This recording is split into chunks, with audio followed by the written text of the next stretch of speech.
Hey Cyclone Fanatics, I'm Chris Williams. He is Tim Sitzmann here on a Wednesday at Mr. B's at 1995 Northwest 86th Street in Clive. Tim, Cyclones lost last week. Yes, it was they a tough did. one. It was a tough one. The fan base, they had the proverbial meltdown, but I got good news for you before we get into the Northern Iowa game and your reaction on last week. Right. Went to practice last night, talked to all three, the two coordinators and Coach Rhodes. Best practice of the year. Good. For the Cyclones. And they should feel that way. We both talked about it when we were predicting, and I actually had predicted a Cyclone victory over the Jayhawks. Well, not the Jayhawks, excuse me. The Wildcats. It's all the same. In Manhattan, no, the Kansas teams. Yep. But anyway, it was a war. I mean, you could look at little things that could have went this way or that way, but they ran the ball very well against us, and I think there's some things we have to do up there to correct that, and I think the coaches are working on it.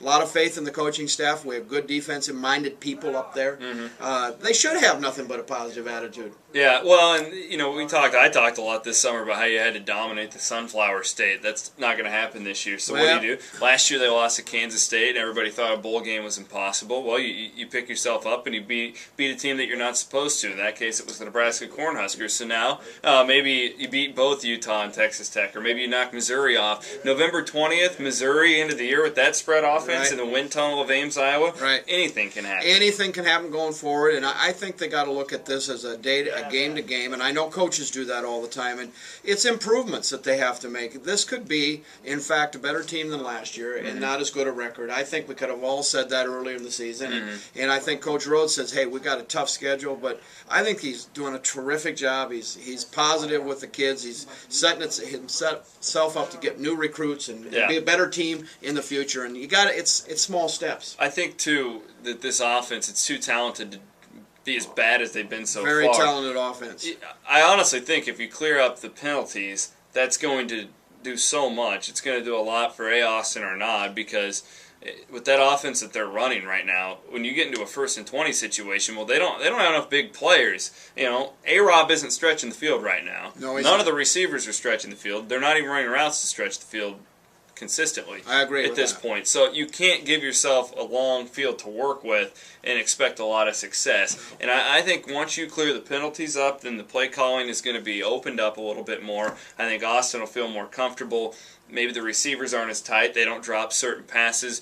Alexander Robinson is a guy, I'm not calling A-Rob out, but I'm getting close to it, because I don't think he's the same back that we saw a year ago. I saw glimpses of it at the beginning of the Kansas State game where he really looked like he was hitting a hole. It almost looks like he's hesitant to get hurt out there, which I think maybe if he snaps back into his old self, that will help. I think, and I'm getting into the next conversation we're going to have, but I think as you look ahead to Saturday's game, you're going to see a whole different team out there. Now the level of competition, some might say, has gone down. I disagree.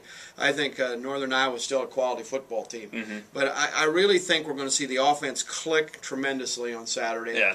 And that defense is going to take some work throughout the year. I mean, they knew that to begin with. Yeah. We knew we had to score a lot of points to win, and I think we're going to see a lot of points on the board this Saturday, and hopefully that will get us going as we go into Texas Tech and Utah and those teams coming up. I agree with you. I think Iowa State wins on Saturday. I won't give a final pick, but I think it's a 17.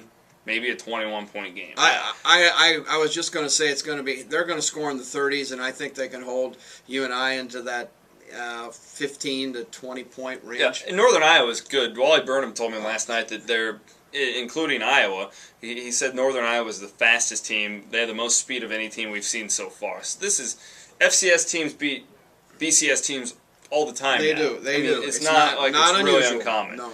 But I just think, man, it's been so down. I think once this offense has something positive happen, I think that's a key. I totally agree. Feeling good about yourselves again. And then number 2, I think the biggest key is now I think there's going to be a sense of urgency with this team that we haven't seen. They weren't supposed to beat Iowa. Nobody really picked them to beat Iowa. Kansas State, they were going to get to a bowl game. That was a game they were supposed to win.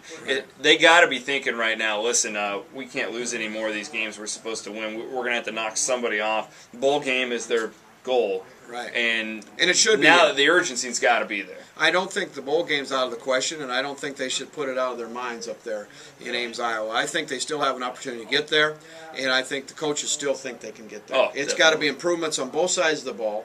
And I think most of the improvement and the chance to win's got to come on the offensive side of the ball because the talent is certainly there, and I think everybody knows that, Chris. I hope so. It'll be a fun game. Tim, what's your final pick for Saturday? I think it's 38-17. 38-17. That's a strong pick, I think. I think it'll be somewhere around there. And I think the strong pick for you guys today out there is to come see Mr. B's. Yeah. We're full of clothing, full of sportswear. We look like fall. We had a little fall weather last Saturday, and we were lambasted. It was great. Really? It was fantastic. A lot of people came in? Yeah, it was fantastic. You know, even though the Clone fans weren't in town, which we missed you, this week maybe you can get in and see what we have. So come in and see us. I think something important, too, that we don't talk about very often, but bring your wives. You guys got women's clothes. We have women's clothing. It's beautiful. A lot of new things. We are full. I mean, I'm getting a little nervous. We cannot get it all in here, Chris, so we're ready to go. All right, Tim, I appreciate it. Yep. We will see you next week. He's Tim Sitzmann here. Mr. B's, best clothing store not only in Des Moines, the Midwest, maybe even America. We think so. Maybe even America. I hope you do. 1995 Northwest 86th Street. And always beautiful Clive, Iowa, no matter what time of year it is. Tim, we'll see you next week. Thanks, Chris. I'm Chris Williams.